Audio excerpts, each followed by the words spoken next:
Good morning, students. Today I am going to teach rest portion of lesson 7. Now learning point.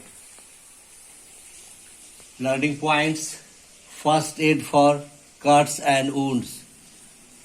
First aid for burns. First aid for insect bites. Let us start. First aid for cuts and wounds. Cut और घावों के लिए प्राथमिक चिकित्सा. Wash the wounds with clean water so that all the dirt is removed. घाव को साफ पानी से धोना चाहिए ताकि घाव से सारी गंदगी निकल जाए. Use cotton to apply some antiseptic liquid. Antiseptic liquid लगाने के लिए रुई का प्रयोग करना चाहिए.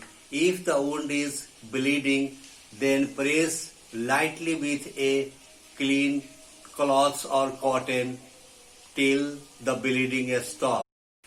यदि घाव से खून बह रहा है तो खून का बहना रुकने तक एक साफ कपड़े या रुई से हल्के से दबाए रखें.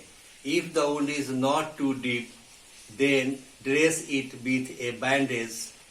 यदि घाव अधिक गहरा नहीं है तो इसे एक पट्टी के साथ बांध दे. First aid for burns. जले हुए स्थान के लिए प्राथमिक चिकित्सा. Pour clean water over the affected area. प्रभावित क्षेत्र या जले हुए स्थान पर साफ पानी डालें. Put an ice pack to stop the burning sensation. जलन को रोकने के लिए आइस पैक लगाएं. Apply an antiseptic cream on the affected area. जले हुए स्थान पर एंटीसेप्टिक क्रीम लगाएं. First aid for insect bites. कीड़ों के काटने पर प्राथमिक चिकित्सा.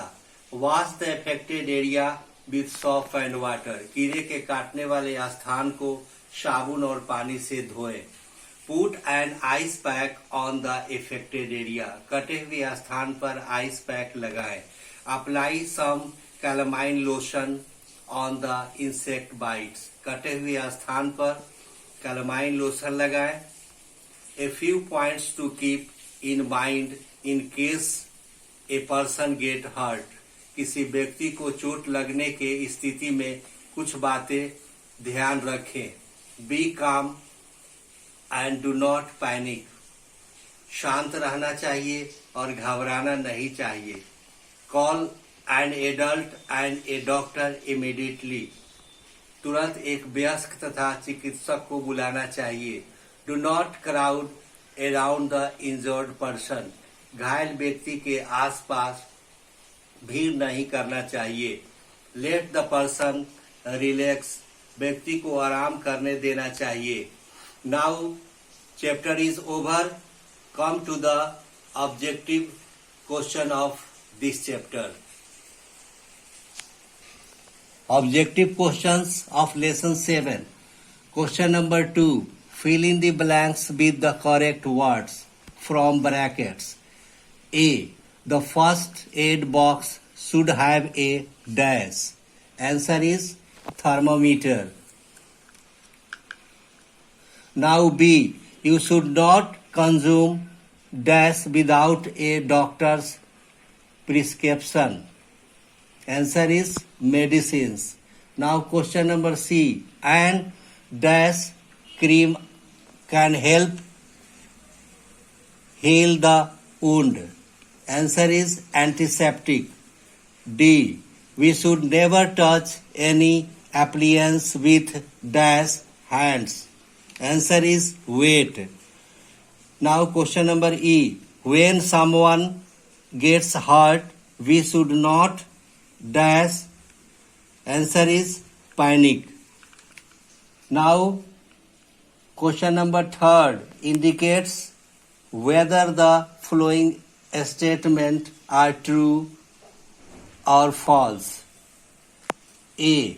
Crowd around an injured person. Answer is false. Now B. Wash the wound with clean water. Answer is true. Now question number C. An ice pack can be used on a burn. Answer is true. Now chapter is over. Thank you. See you again.